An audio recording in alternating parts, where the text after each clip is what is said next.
পাবনায় আবাদ হয়েছে দেশীয় আবহাওয়ায় সারা বছর সংরক্ষণ করা যাবে এমন উচ্চ সংরক্ষণ গুণসম্পন্ন নতুন জাতের পেঁয়াজ ও বীজ।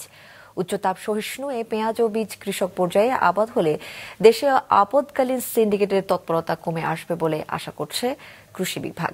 ফলে ব্যাপকভাবে লাভবান হবে কৃষক ও ভোক্তা। রাতুল ইসলাম সুমনের ক্যামেরায় উৎপল মির্জার রিপোর্ট।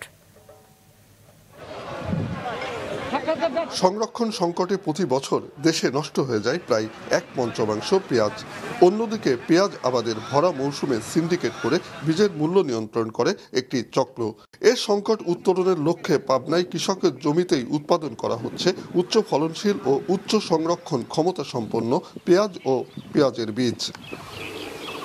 এ কার্যক্রমের আওতায় স্থানীয় কৃষি বিভাগ ও পিকেএসএফের আর্থিক ও কারিগরি সহায়তায় পাবনা সদর, আটঘরিয়া ও ঈশ্বরদী উপজেলায় ৪৫ জন কৃষকের ১৫ একর জমিতে আবাদ করেছে উচ্চ সংরক্ষণ ক্ষমতা সম্পন্ন তাহেরপুরি ১ ও উপসি কিংস জাতের পেঁয়াজ। যে পেঁয়াজ সহজে পচে না, ঘরে চাল বা মাচায় সংরক্ষণ করা যায়। ফলন ভালো পাওয়ার কারণে আমরা এই পেঁয়াজটা লাগানোর পরে যখন দাম আমরা কম দেখি তখন আমরা চাতালে রাখি দেওয়ার পরে আমরা দাম ভালো পালি পরে বিক্রি করি। আমরা এখানে তাহেরপুরি পেঁয়াজের প্রদর্শনী দিয়েছি, সাথে সাথে উপসি কিং জাতের প্রদর্শনীও দিয়েছি। এই জাতগুলো অনেকদিন সংরক্ষণ করা যায়। আমরা আশা করছি চাষিরা প্রয়োজনীয় অতিরিক্ত পেঁয়াজটা সংরক্ষণ করবে। অন্যদিকে পেঁয়াজের বীজকে বলা হয় কালো সোনা।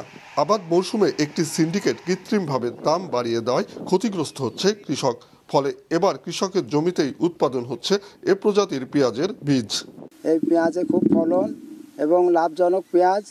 এই পেঁয়াজ দীর্ঘদিন রাখা যায়। এই পেঁয়াজের ছোট পেঁয়াজগুলো হচ্ছে আমরা মুড়ি কাটা করতে পারি এবং তাছাড়া হচ্ছে আবার বীজেও করতে পারবো আমরা। কৃষি সম্প্রসারণ বিভাগ জানায় উচ্চ সংরক্ষণ ক্ষমতা সম্পন্ন পেঁয়াজ উৎপাদনের পাশাপাশি কৃষককে পেঁয়াজের বীজ উৎপাদন প্রক্রিয়া সম্পর্কে প্রশিক্ষণ সহ নানা কারিগরি সহায়তা দেওয়া হচ্ছে। তারা নিজের বীজ নিজে যেন উৎপাদন করে এবং উচ্চ সংরক্ষণ গুণাগুণ সম্পন্ন পেঁয়াজ তারা আবাদ করে, যেমন তাহেরপুরি একটি উচ্চ সংরক্ষণ গুণাগুণ সম্পন্ন জাত। এই জাতটাই পাবনা জেলায় বেশি হয়। এটাই আমরা বলছি তারা যেন এই জাতটা আবাদ করে এবং নিজের বীজ নিজে উৎপাদন করে। এ প্রজাতির পেঁয়াজ এবং বীজ কৃষক পর্যায়ে আবাদ হলে আপদকালীন সংকট নিরসনের পাশাপাশি ব্যাপকভাবে লাভবান হবে কৃষক। উৎপল মির্জা, মাছরাঙ্গা সংবাদ, পাবনা।